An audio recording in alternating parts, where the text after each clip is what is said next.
মৰিয়নি সমষ্টিৰ উন্নতিকৰণৰ কাৰণে বহুত বিষয় আছে সৰু সৰু ষ্টাৰ্টআপ কৰি পেলাই কেনেকৈ তেওঁলোকৰ এমপ্লয়মেণ্ট জেনেৰেট কৰিব পাৰি মৰিয়নি যিটো পূৰ্ণ গঠন গ্ৰামাঞ্চলৰ বহুত বৃদ্ধি পাইছে সেইটো এটা এংগুল আছে নেকি আপুনি ধৰি লওক ইয়াত এতিয়া যিটো আপোনাৰ সক্ৰিয়তা দেখিবলৈ পাইছে ঠিক সেইটো কোৱাটো ভুল হ'ব প্ৰধানমন্ত্ৰী মোদীৰ লগতো আপুনি খুব ঘনিষ্ঠ আছে তেওঁৰ লগতো আপোনাৰ সাংগঠনিক কাম কাজ কৰা কিছু উদাহৰণ আছে মই ড্ৰাইভাৰ তেওঁৰ কাষত বহি মই গাড়ী চলাম তেনেকুৱা ধৰণৰ মোদী দিনো আছে এইবিলাক মানে সোণোৱালী দিন আছিল 2011 চনত আপুনি বৰ্তমান যিগৰাকী আপোনালোকৰ বিজেপি বিধায়ক তেওঁৰ লগত আপুনি আৰু এইবাৰো এটা দ্বন্দ্বিতাৰ নিচিনাই হৈছে আপোনাৰ দৃষ্টিভংগীৰ কথাখিনি অকণমান জানিব বিচাৰিম নমস্কাৰ টুডে লাইফ 24 চাই থকাৰ বাবে ধন্যবাদ জনাইছোঁ যিহেতু সকলোৱে গম পাইছে আগন্তুক বিধানসভা নিৰ্বাচন সমাগত আৰু এটা মাহৰ পাছতে হয়তো নিৰ্বাচন অনুষ্ঠিত হ'ব তাক লৈ ৰাজনৈতিক দলসমূহৰ মাজত তৎপৰতা বৃদ্ধি পাইছে আৰু এই মুহূৰ্তত মোৰ লগত আছে এগৰাকী জ্যেষ্ঠ বিজেপি নেতা শান্তনু গগৈ দাদা প্ৰথমতে মোৰ চেনেললৈ আপোনাক স্বাগতম জনাইছোঁ ধন্যবাদ এইফালে চাব যিহেতু দেখিছোঁ যে আপুনি মৰিয়নিত এইকেইদিন ঘূৰি ফুৰিছে আপুনি বিভিন্ন ব্যক্তিক লগ কৰিছে বিজেপি পুৰণি কৰ্মীসকলৰ লগতো আপুনি সাক্ষাৎ কৰিছে কি ইয়াৰ অন্তৰালত কি মানে যিহেতু বিধানসভা নিৰ্বাচন আহি আছে আপুনি প্ৰাৰ্থীৰ প্ৰয়াসী নেকি বা প্ৰাৰ্থীৰ দাবী হৈছে নেকি বা মৰিয়নি সমষ্টিৰ বাবে এই কথাটোৰ উত্তৰ দিবলৈ মই প্ৰায় 2 দশকৰ আগলৈ ঘূৰি যাব লাগিব তেতিয়া আমাৰ কলেবৰ সিমান বহল নাছিলে ভাৰতীয় জনতা পাৰ্টি অসম প্ৰদেশৰ উজনি অসমৰ বিভিন্ন অঞ্চলত আমি ঘূৰি আপোনাৰ সাংগঠনিক কাম কাজ আগবঢ়াইছিলোঁ আৰু মৰিয়নি সমষ্টিৰ ৰাইজৰ লগতো মই তেতিয়া প্ৰায় ওতঃপ্ৰোতভাৱে জড়িত হৈ পৰিছিলোঁ কিন্তু 2011 চনত যেতিয়া প্ৰক্ষেপ কৰিলে মৰিয়নি সমষ্টিৰ প্ৰাৰ্থী হিচাপে তেতিয়াৰ পৰা মোৰ মৰিয়নিবাসীৰ লগত মোৰ যোগাযোগ বা আন্তৰিকতা বহুত বেছি হৈ গ'ল আৰু তেতিয়াৰ পৰা মাজে সময়ে মই আহোঁ লোকসকলক লগ কৰোঁ তেওঁলোকৰ লগত বিভিন্ন আদান প্ৰদান কৰোঁ আৰু এইটোৱে মোক বহুত মনত সুখ দিয়ে আৰু আনন্দ দিয়ে কিয়নো জীৱনত মই প্ৰথমবাৰ নিৰ্বাচন এই সমষ্টিটোৰ পৰাই খেলিছোঁ আৰু এই সমষ্টিটোৰ প্ৰতি মোৰ বহুত দুৰ্বলতা আছে 11 চনত আমি প্ৰথমবাৰৰ বাবে মৰিয়নি সমষ্টিৰ পৰা প্ৰতিদ্বন্দ্বিতা কৰিছিলে বিজেপি প্ৰাৰ্থী ৰূপে যিটো 26 চনত এতিয়া বিধানসভা নিৰ্বাচন অৰ্থাৎ মৰিয়নি যিখিনি আপুনি যিহেতু আপুনি মৰিয়নিৰ লগত আপুনি জড়িত মানুহখিনিৰ লগত জড়িত ৰাজনৈতিক কথা নহয় এইটো আচলতে মই এটা সুধিব বিচাৰিছোঁ যে আপুনি মৰিয়নিত কি সমস্যা দেখিছে বা কেনেকুৱা ধৰণৰ কি এটা দেখিছে যে এইখিনি সলনি হ'ব লাগে বা কেনেকুৱা ধৰণৰ হোৱাটো বিচাৰে আচলতে আপুনি মই আপোনাক মানে শুভাকাংক্ষী হিচাপে সুধিছোঁ আচলতে কথাখিনি না এইটো ৰাজনৈতিক প্ৰশ্ন নহয় যদিও মই যিটো গ্ৰাউণ্ড ৰিয়েলিটি সেইটো মতে মৰিয়নি সমষ্টিৰ উন্নতিকৰণৰ কাৰণে বহুত বিষয় আছে প্ৰথমতে মানে ৰাজপথৰ ব্যৱস্থা পথবিলাক ৰাস্তাবিলাকৰ ডেভেলপ কৰিব লাগিব আৰু দ্বিতীয়তে ইয়াত নিবনুৱা সমস্যা মানুহবিলাক জৰ্জৰিত হৈ আছে আমাৰ উঠি অহা চামক কেনেকৈ স্বনিয়োজিতভাৱে কিছুমান সৰু সৰু ষ্টাৰ্টআপ কৰি পেলাই কেনেকৈ তেওঁলোকৰ এমপ্লয়মেণ্ট জেনেৰেট কৰিব পাৰি তেওঁলোকৰ এই আনএমপ্লয়ড যিটো এতিয়া ব্যৱস্থা আছে তেওঁলোকে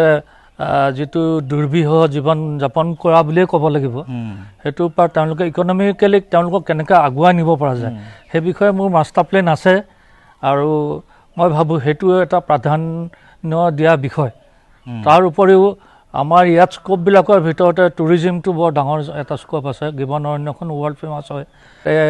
টুৰিজিমৰ স্ক'প বহুত আছে আমাৰ উঠি অহা যুৱতীসকলে যদি টুৰিজিম ডিপাৰ্টমেণ্টৰ পৰা ট্ৰেইনিং লৈ গাইড বা বেলেগ হিচাপে হ'লেও তাত টুৰিজিমৰ কৰিব পাৰে নিজৰ কৰিব পাৰে ৰুৰেল টুৰিজিমটো খুব চলিছে আৰু মৰঙেল অঞ্চলতো অকণমান আৰম্ভ হৈছে নেকি চুকাফা উদ্যান বুলি এখন উদ্যান আছে কেইজনমান যুৱকে নিজাভাৱে প্ৰচেষ্টাত কৰিও আছে সেইটো মই দেখিছোঁ চাইছোঁ মই আপোনাক কথাখিনি এইটো কাৰণেই সুধিছোঁ যিহেতু আপুনি মই কৈছে যে আপুনি মৰিয়নি সমষ্টিৰ মানুহখিনিৰ লগত আপুনি জড়িত হৈ আছে শুভাকাংক্ষী আৰু যিহেতু ৰাজনৈতিক এটা হেৰি হিচাপে আশা আকাংক্ষাখিনিতো আছেই যদি হয়তো আপুনি আগন্তুক হয়তো বিজেপি প্ৰাৰ্থী হ'ব পাৰে হয়তো দলে যদি বিচাৰে কি ক'ব আচলতে চাওক আমি ভাৰতীয় জনতা পাৰ্টীৰ আদৰ্শ বা কাৰ্যপন্থা বেলেগ দলৰ লগত নিমিলে আমাৰ এতিয়া অল ইণ্ডিয়া কেডাৰ বেছ পাৰ্টি আমাৰ পাৰ্টীয়ে সৰ্বোচ্চ এটা আছে চেণ্ট্ৰেল পাৰ্লিয়ামেণ্টাৰী কমিটি প্ৰথমতে ষ্টেট কমিটিৰ পৰা যাব নামটো চেণ্ট্ৰেল পাৰ্লিয়ামেণ্টাৰী কমিটিত তাতেই সাধাৰণতে চূড়ান্ত সিদ্ধান্ত লোৱা যায় আৰু as a discipline soldier of the party মই আমাক যি আদেশেই দিয়ে সেই আদেশে মানি চলিম দলে যদি কয় যুদ্ধত নিৰ্বাচনী যুদ্ধত অৱতীৰ্ণ হ'ব লাগে অৱতীৰ্ণ হ'ম নতুবা যদি দলে কয় বেলেগ কিবা সেই তাতো মই সেই হিচাপে মই কাম কৰি যাম যেহেতু এবাৰ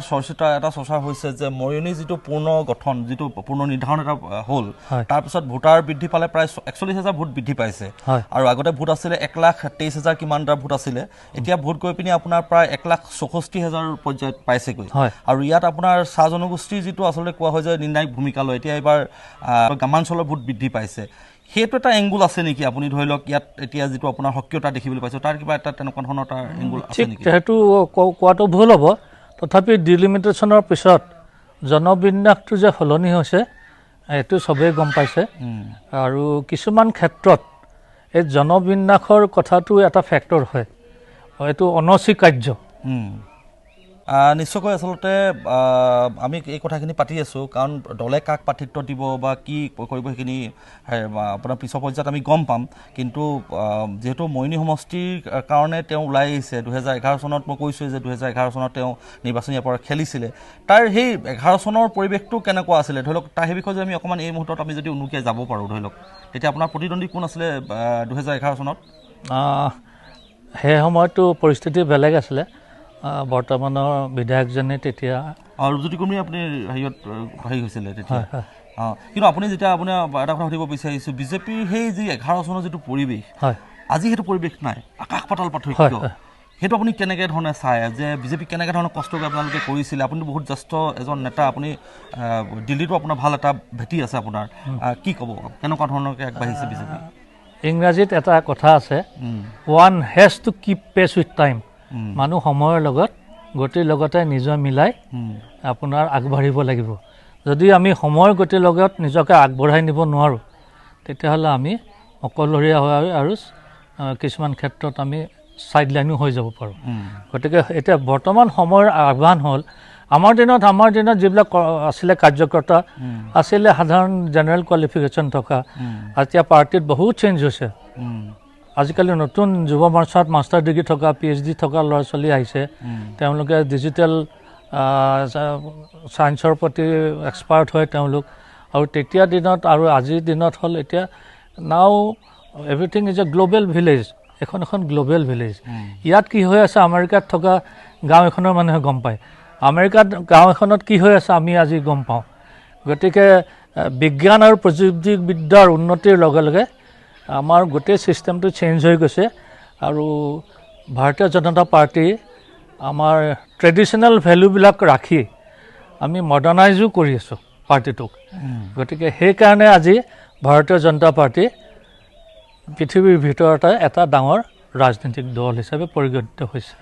আমি এটা কথা জানো যে আপুনি বিজেপিৰ কেন্দ্ৰীয় নেতৃত্বৰ লগত আপোনাৰ এটা ঘনিষ্ঠ সম্পৰ্ক আছে আপুনি ভাল বহুত পদত আপুনি তাত অধিষ্ঠিত হৈছে আপুনি তাত কাৰ্যনিৰ্বাহ কৰিবলৈ সক্ষম হৈছে কেনেকুৱা কি ধৰণৰ আপুনি কাৰ্যনিৰ্বাহ কৰিছিলে অকণমান যদি আমাৰ দৰ্শকসকলক জনাব পাৰে মই সামাজিক ন্যায় অধিকৰণ মন্ত্ৰালয় যিটো আগতে মিনিষ্ট্ৰী অফ ছ'চিয়েল ৱেলফেয়াৰ আছিলে বাজপেয়ীজীৰ দিনত আদৰণীয় প্ৰধানমন্ত্ৰী আমাৰ বাজপেয়ীজীৰ দিনত এইটো সামাজিক ন্যায় আৰু অধিকৰণ মন্ত্ৰালয় হিচাপে নামটো চেঞ্জ কৰা হৈছিলে ministry of social justice and empowerment তেওঁৰ দিনতে এটা ব্ৰাঞ্চ আছিলে এটা CRC কম্প'জিট ৰিজনেল চেণ্টাৰ ভাৰতবৰ্ষত 8টা ৰিজনেল চেণ্টাৰ সেই সময়ত স্থাপন কৰা হৈছিলে আৰু সেই মন্ত্ৰালয়ৰ এডভাইচাৰী কমিটিৰ মই মেম্বাৰ আছিলোঁ নৰ্থ ইষ্ট আৰু ছিকিমটো চাইছিলোঁ আৰু আপোনালোকৰ আশীৰ্বাদত সেই 8টা চেণ্টাৰৰ এটা চেণ্টাৰ আমি গুৱাহাটীত আনিবলৈ সফল হৈছিলোঁ আজি যিমানখিনি অসমত ফিজিঅ'থেৰাপিষ্ট ওলাইছে সেই চেণ্টাৰটোৰ পৰাই পাছ আউট হৈছে সেইটো চেণ্টাৰ আগতে ডিপ্ল'মা কোৰ্চ হৈছে এতিয়া মাষ্টাৰ ডিগ্ৰী পৰ্যন্ত গুৱাহাটী CRCয়ে মানুহবিলাকক মাষ্টাৰ ডিগ্ৰী ফিজিঅ'থেৰাপিষ্ট হিচাপে তাৰ পৰা উলিয়াইছে আৰু অদূৰ ভৱিষ্যতে চেণ্টাৰটো PhD কাৰ্যক্ৰমো ষ্টাৰ্ট কৰিব বুলি শুনা পাইছোঁ ভাৰতীয় ফিল্ম চেন্সৰ বোৰ্ড মুম্বাইত এইটো এখন অতি ষ্ট্ৰং চলচ্চিত্ৰ উদ্যোগৰ বিষয়ে সেই বোৰ্ডখনত মোক নৰ্থ ইষ্টৰ পৰা ফিল্ম চেন্সৰ বোৰ্ডত আপোনাৰ এজন সদস্য হিচাপে মনোনীত কৰিছিলে তাত আমি বহুত কিমান চনত আছিলে আপোনাৰ এইটো 2002-2003 এটা কথা উনুকিয়াব পাৰি মই আজি গৌৰৱ অনুভৱ কৰোঁ যে আমি তেতিয়া চাইল্ড ডেভেলপমেণ্ট আৰু women empowerment national women commission সেই সময়তে প্ৰতিভা আদবানীজী আছিলে নেশ্যনেল ওমেন কমিশ্যনৰ তেওঁ চেয়াৰপাৰ্চন আছিলে আৰু আমাৰ চেয়াৰপাৰ্চন আছিলে আপোনাৰ অনুপম খেৰ আমি দুয়োটা সংস্থা মিলি আজিকালি যিবোৰ চেঞ্চৰিং কৰিব লাগে বস্তুবিলাক এডভাৰটাইজ কৰোঁতে অলপ শালীনতা বোধ কাপোৰ কানি পিন্ধিব লাগে সেইবিলাকৰ লগত আমি নেশ্যনেল কমিশ্যন ফৰ ওমেনৰ সহযোগত আমি জইণ্টলি দিল্লীৰ বিজ্ঞান ভৱনত কেইবাটাও আমি কৰ্মশালা কৰিছিলোঁ আৰু আপোনালোকে জানি সুখী হ'ব যে বৰ্তমান ফাইনেন্স মিনিষ্টাৰ নিৰ্মলা সীতাৰামন সেই সময়ত তেওঁ মেম্বাৰ আছিলে নেশ্যনেল ওমেন কমিশ্যনৰ আৰু মই মেম্বাৰ আছিলোঁ আপোনাৰ মিনিষ্ট্ৰী অফ ছ'চিয়েল স্বাস্থ্যৰ ফিল্ম চেঞ্চৰ বৰ্ডৰ মেম্বাৰ গতিকে আমি তেওঁক বহুত ওচৰৰ পৰা সেই সময়ত পাইছিলোঁ গতিকে এইবোৰ অতীতৰ সোঁৱৰণি আৰু এটা কথা আমি জানো যে যেতিয়া ৰাজনাথ সিং আপোনাৰ অসমলৈ আহে তেতিয়া আদৰণি জনাবলৈ আপুনি একদম এয়াৰপৰ্টৰ ভিতৰত গৈ আপুনি আদৰণি জনাই আনে না সেই সময়ত মোৰ এটা পোষ্ট আছিলে যে প্ৰথম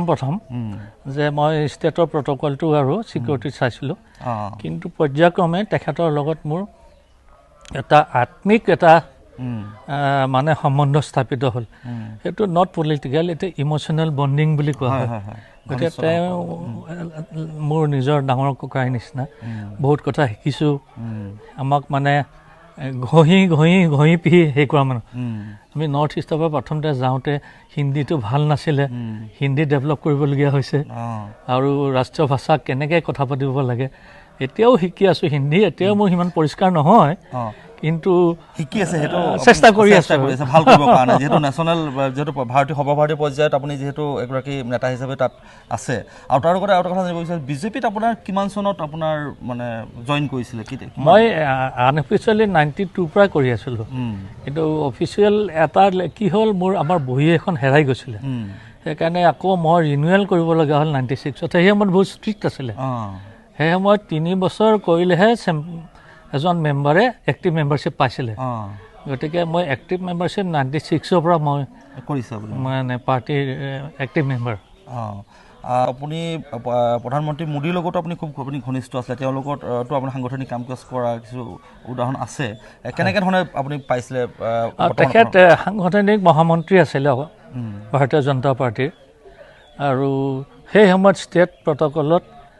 কাৰো গাড়ী তেনেকুৱা নাছিলে এই মোৰে এখন দীঘল গাড়ী আছিলে তেওঁক অনা নিয়া আৰু প্ৰধানমন্ত্ৰী যেতিয়া নৰেন্দ্ৰ মোদী আহে তেতিয়া তেওঁ সাংগঠনিক দায়িত্ব লৈ আহে তেতিয়া তেওঁ উত্তৰ পূৰ্বাঞ্চলত তেওঁ গাঁৱে গাঁৱে গৈছে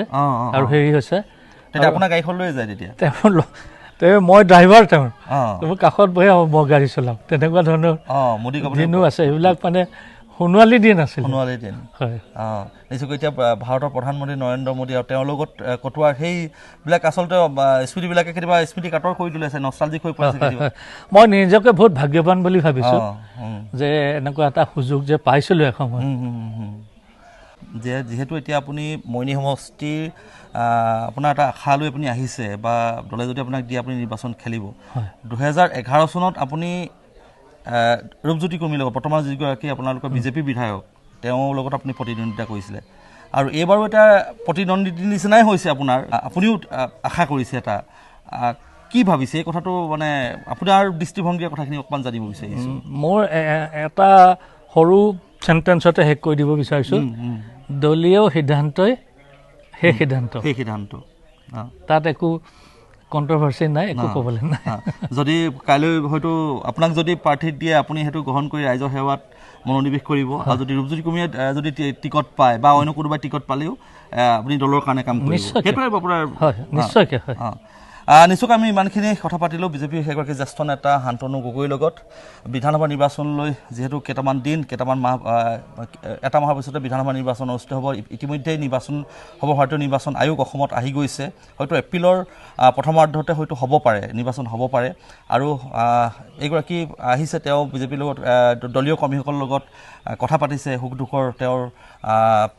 খবৰ লৈছে কিন্তু সকলোৱে আশা কৰে ৰাজনীতিৰ লগত জড়িত হৈ আছে যেতিয়া সকলোৱে আশা কৰে নিৰ্বাচন খেলাৰ আৰু সেই উদ্দেশ্য লৈ হয়তো তেওঁ আহিছে আমিও আপোনাক শুভকামনা জনাইছোঁ শুভেচ্ছা জনাইছোঁ আপোনাৰ যিখিনি আশা আছে সেইখিনি পূৰণ হওক ধন্যবাদ মই ইমানটা সামৰণি মাৰিছোঁ আৰু যদি ভিডিঅ'টো আপুনি উপযোগী বুলি ভাবিছে তেতিয়াহ'লে লাইক কৰিব কমেণ্ট কৰিব শ্বেয়াৰ কৰিব আৰু ভাল ভাল বাতৰি পাই থাকিবৰ কাৰণে টুডে লাইফ 24 আপোনালোকে ছাবস্ক্ৰাইব কৰিবলৈ নাপাহৰিব ধন্যবাদ নমস্কাৰ